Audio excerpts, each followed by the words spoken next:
everyone, it's Sharronda from Pay or Wait. Today I'm going to be reviewing Resort to Love, which is currently streaming on the Netflix platform. This film stars Christina Milian, Jay Pharoah, Sinqua Walls, as we center around Erica, who has now become, the singer at her ex-fiance's wedding, after she reluctantly takes a gig at a luxury resort, after she has a career music meltdown, So for those of you who are new to my channel, welcome, hello, so glad you came, I hope you stay. I'll tell you what I liked about the film, what I didn't like about the film, and is it worth your time watching Resort to Love, where it's currently streaming on Netflix. So going into what I enjoyed about Resort to Love, I really like that Christina Milian got to showcase her musical talents, but also too with acting as well. I thought she looked absolutely fantastic in this film. Some of the costumes that she has as she takes this reluctant gig as a wedding singer, as she's really going through a midlife crisis, I was like, girl, you wearing that outfit? I see you, boo. But also too, I love that they are so dramatic with the performances,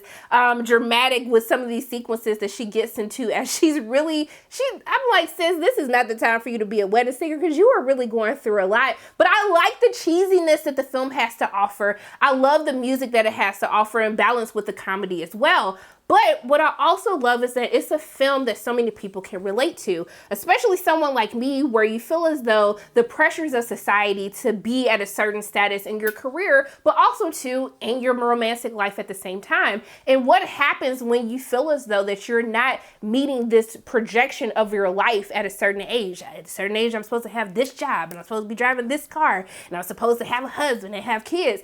I like that it's more realistic as to what young adults are going through right now in their lives, really about the uncertainty of living up to the expectations that others have for you, as well as the expectations that you have for yourself. And I really love that we also get to explore these things watching Black talent on screen. But most importantly, I do love the dynamics with Jay Pharoah and Sinqua Walls, with their characters actually being able to see men who are very much okay with going after what they want, but also to having emotions and being able to reconcile with those emotions and being able to be vulnerable on screen. I really like that we continue to get to see Black men be multi-layered characters in films like this. But most importantly, I just like the messy entanglement. Let me just be honest with you guys. When you have a story of a woman who is singing at her ex-fiance's wedding and then ends up making googly eyes with her ex-fiance's brother, I'm just here for the messiness at the end of the day. But you know who else was here for that messiness?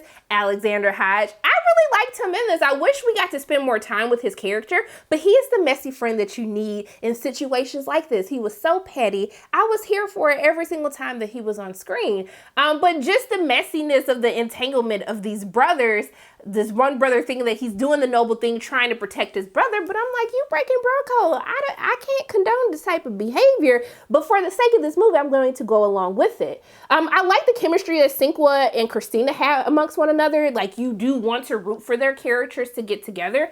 Is the movie predictable at certain times? Yeah, the movie's very predictable, but in a rom-com like this, it's supposed to be cheesy, dramatic, predictable. Is this a movie you're supposed to have a good time with? Now, while I also enjoy Jay Pharoah as an actor, I felt as though he was a little bit miscast in this role. I wasn't necessarily convinced of the chemistry of him and Christina's character to make me believe that these characters were once madly in love or that they would even date one another. I think that was maybe the biggest miss for me in this.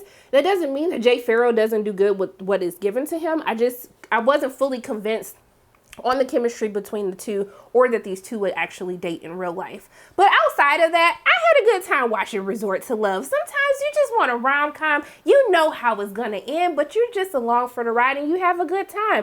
The location looked great, made me want to take a vacation, made me feel like I escaped to vacation for, its runtime. But I would tell you guys, it's worth the watch. If you don't have anything that you're watching and you just want to watch something that's gonna make you laugh in parts and make you smile at the same time, I would say Resort to Love is the movie for you. So those are my thoughts on Resort to Love, which is currently streaming on Netflix.